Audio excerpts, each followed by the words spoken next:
আর এই মুহূর্তে যে খবরের দিকে নজর রাখবো, হাইকোর্টের এজলাসে ভিড়, বিশৃঙ্খলা সৃষ্টি হয়েছে। বিচারকের থেকে যেমনটা জানতে পারা যাচ্ছে, বিচারক অনুরোধ করছে সেই বিশৃঙ্খলা সরাতে। হাইকোর্টে এজলাসে ভিড়, বিশৃঙ্খলা সৃষ্টি হয়েছে। এজলাস খালি করতে অনুরোধ জানিয়েছেন বিচারপতি। এজলাস খালি করতে অনুরোধ জানিয়েছেন বিচারপতি। খালি না হওয়ায় এজলাস ছাড়লেন বিচারপতি শুভ্রা ঘোষ।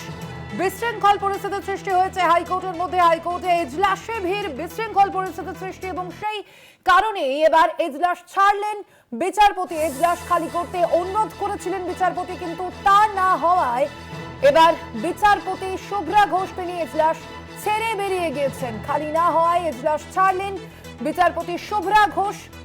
14 ডিসেম্বর পর্যন্ত মুলতবি রইল মামলা।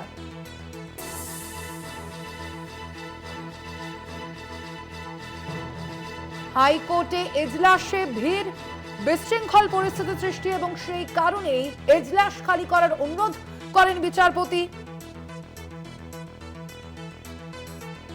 তবে সেই অনুরোধ না শোনা হলে তিনি বেরিয়ে যান এজলাস থেকে।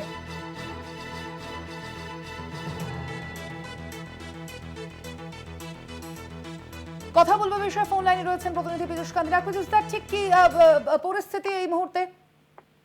দেখো, এই মুহূর্তে এজলাস ছেড়ে বেরিয়ে গেছেন বিচারপতি। বিচারপতি যখন এজলাসে ছিলেন, এজলাসের ভেতরে চরম ভিড় হয় এবং যেটা মানে ভিড় এবং এজলাসের আওয়াজে বিচারপতির শব্দ শোনা যাচ্ছিল না। বিচারপতি বারবার আইনজীবীদের কাছে অনুরোধ করেন যে যারা এই মামলায় সংযুক্ত নন তারা এজলাস ছেড়ে বেরিয়ে যান। 5 মিনিট সময় দেওয়ার পরেও এজলাসে সেই বিশৃঙ্খলা অব্যাহত থাকে। এমনকি এজলাসের দরজা বন্ধ করারও নির্দেশ দিয়েছিলেন বিচারপতি, কিন্তু বিভিন্ন সাধারণ মানুষ এবং আইনজীবীদের ভিড়ের চাপে এজলাসের দরজা বন্ধ করা যায়নি।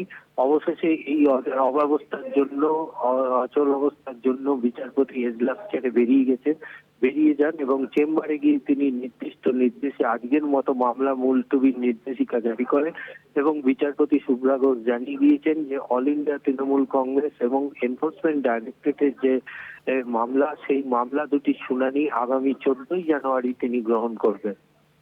কি কারণে বিশৃঙ্খল পরিস্থিতির সৃষ্টি হলো পীযূষ দা? দেখো, তার কারণ হচ্ছে এই মামলাটি এতই গুরুত্বপূর্ণ মামলা এবং এই মামলাটি যথেষ্ট উৎসাহিত সাধারণ মানুষ এবং আইনজীবীদের মধ্যে। এই মামলা নিয়ে সকাল থেকেই কিন্তু হাইকোর্টে একটা বলা যেতে পারে যে সৃষ্টি হয়েছিল এবং সবের মধ্যে উৎসাহ এই মামলার নির্দেশিকা কি জারি হয় এবং বিচারপতি কি নির্দেশ জারি করেন। ফলে এই মামলার শুনানি শোনার জন্য এজলাসে যে চরম ভিড় তৈরি হয় এবং যে এজলাসের যে পরিস্থিতি তৈরি হয় তাতে দেখা যায় যে এজলাসে তিল ধারণের জায়গা থাকে না এবং চাপাচাপি এবং এজলাসে যে হই হট্টগোলে বিভিন্ন মানুষের চাপাচাপি ফলে বিচারপতি এতে বিরক্ত হন। তিনি পরিষ্কার জানান যে এই অবস্থাতে এটা মাছের বাজার নয়, এই মাছের বাজারে বিচার প্রক্রিয়া চালানো সম্ভব নয়। তিনি তখন বাধ্য হয়ে বারবার অনুরোধ করতে থাকেন যে এই মামলার সঙ্গে সংযুক্ত নন এমন আইনজীবীরা এজলাস ছেড়ে বেরোনোর জন্য। এমন একটি পরিস্থিতি আসে যেখানে আইনজীবী কল্যাণ বন্দ্যোপাধ্যায় মাইকে অনুরোধ করতে থাকেন যে সংবাদ মাধ্যমের কর্মীরা তারা একধারে দাঁড়ান এবং এই মামলার সঙ্গে যুক্ত নয়। আইনজীবীরা এজলাস ছেড়ে বা এজলাসকে ফাঁকা করে এই মামলাটি যথেষ্ট গুরুত্বপূর্ণ বিচার প্রক্রিয়া শুরু করার সুযোগ দিন। কিন্তু দেখা যায় যে তার অনুরোধ সত্ত্বেও সেই কাজ না হওয়ায় এজলাসে আরো ভিড় বাড়তে থাকে। অবশেষে এই পরিস্থিতিতে দাঁড়িয়ে বিচারপতি এজলাস ছেড়ে চলে যান এবং পরবর্তীকালে তিনি এই ভিড়ের তার আগেই তিনি কিন্তু একটি পরিষ্কার জানিয়েছিলেন যে এই ধরনের পরিস্থিতি হলে তিনি আজ এই মামলার শুনানি গ্রহণ করবেন না।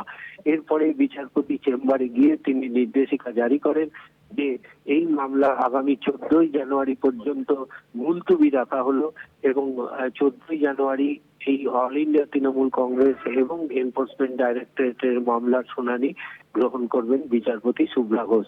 আজকের মতো শুনানি মুলতবি। ধন্যবাদ তোমায় পীযূষ দা।